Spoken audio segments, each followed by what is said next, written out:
Des conseils pour réussir son premier triathlon XL de Gérard Mer, c'est ce que nous allons voir ensemble dans cette vidéo avec Joachim, un triathlète de ma région qui vient de remporter 2 années d'affilée le triathlon XL de Gérard Mer dans sa catégorie d'âge.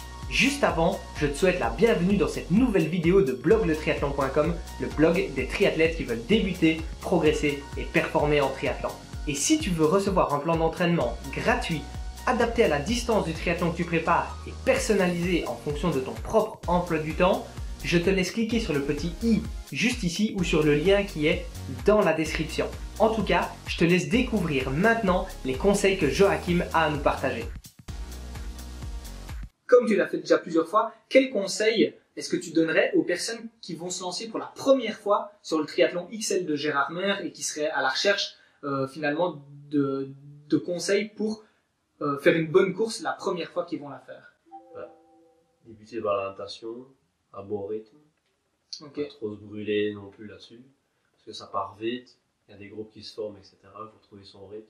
Ouais. Voilà, même s'il y a des coups qui partent, garder un bon rythme et sortir à son aise. Essayer de sortir frais de l'eau. Ouais, c'est ça, frais de l'eau, pas tout dans le gaz, etc.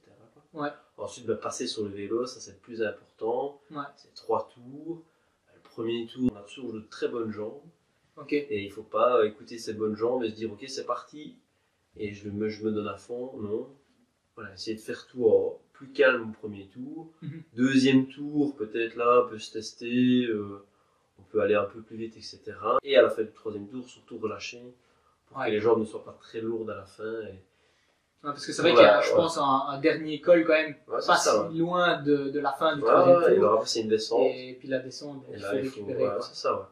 Pour la course à pied, et voilà. Mais quand même dans ces 3 choses différentes à faire sur chaque tour, bah, au final il faut quand même avoir presque le même temps sur chaque tour. Ouais. Voilà, si on parle d'un bon athlète qui va faire 1h05, 1h5, 1h5, bah ça c'est bien. Ouais. Et pas faire 1h, 1h5, puis 1h20. Ouais. Ça c'est pas bon. Bah justement, c'est vrai que c'est bien que tu parles de ça parce que ça me fait un peu penser à ma première expérience de Gérard Mer où j'avais finalement mon dernier tour à vélo qui était plus long que les autres et j'avais eu l'impression d'avoir finalement un peu explosé alors que j'étais pas parti si vite que ça sur le premier et le deuxième tour. Donc pour avoir moi-même redonné après ce conseil-là à des personnes que j'entraînais sur ce triathlon-là, eh bien c'est vrai que le premier tour et le deuxième tour, il faut vraiment les faire calmement parce que comme tu dis, on a l'impression d'avoir des bonnes jambes parce que pour préparer le triathlon XL de Gérard Mer, on a quand même fait un bon entraînement, donc souvent on se sent bien et au premier tour avec les supporters, etc. qu'il y a surtout dans la première côte, ben voilà, on a le feu aux jambes et on a envie de tout péter. Mais finalement, c'est à ce moment-là que il faut faire très attention. Et souvent, j'ai déjà regardé les temps de pratiquement, je veux dire, tous les amateurs et même parfois dans les premiers du classement, on regarde, mais les temps sont presque de moins en moins bons du tour 1 au tour 3. Donc ça, c'est vraiment pas bon. L'idéal, c'est d'essayer d'avoir les 3 tours le plus possible au même temps. Et donc, bah voilà, je suis même certain qu'en faisant même le premier tour lent, le deuxième tour lent, souvent le troisième tour sera pratiquement pareil. Voilà, sera pratiquement pareil, alors que soi-disant on s'est économisé. Quoi. Ouais, c'est ça. Ok. Et finalement pour la course à pied, c'est un peu pareil, quoi. Donc faut vraiment partir calmement. Ouais. Et premier tour, ben il faut gérer. Deuxième tour, on peut commencer à se donner. Et troisième tour, on donne tout parce que là c'est la fin. Mais de nouveau, je crois que les 3 tours vont se ressembler. Les premiers au troisième. Il faut faire le même temps. Et là, à ce moment-là, je crois qu'à pied, on peut quand même utiliser un chrono. Essayer de passer au kilomètre sur un rythme.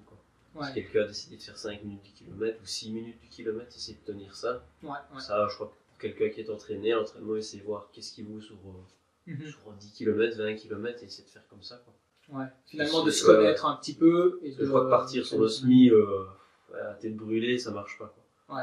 Sauf si on est vraiment à l'écoute de son corps, etc. Mais bon, je crois pas, ça marche pas souvent. C'est pas facile. Avec la fatigue des cols déjà avant sur le vélo. Il y en a beaucoup en tout cas qui explosent sur ce semi-marathon-là, donc il faut vraiment y aller prudemment.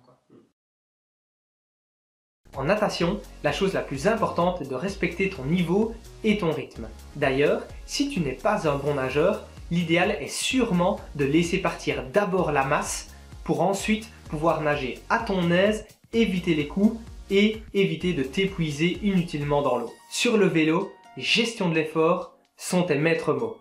car la course est encore longue et l'enchaînement des côtes et des cols fait de plus en plus mal, donc reste calme durant les 2 premiers tours et puis après tu verras comment tu te sens. Et comme l'a dit Joachim, profite de la dernière longue descente pour relâcher un petit peu les jambes avant d'entamer la course à pied. En course à pied, sois prudent et puis si tout se passe bien et que tu es en forme, eh bien tu peux progressivement accélérer le rythme au fur et à mesure que tu te rapproches de la ligne d'arrivée pour tout donner et être fier de ta course. Ça y est, je pense qu'on t'a déjà donné plusieurs petits conseils dans chaque discipline pour t'aider à réussir ton premier triathlon XL de Gérard Mer. Si tu as apprécié cette vidéo et cette interview, pense à cliquer sur le bouton j'aime juste en dessous de la vidéo et à t'abonner à la chaîne YouTube des triathlètes qui veulent progresser. Merci d'avance de le faire parce que ça va m'aider à développer la chaîne et le contenu que je peux t'offrir. Enfin, dis-moi dans les commentaires si tu vas participer à ton premier triathlon XL de Gérard Mer.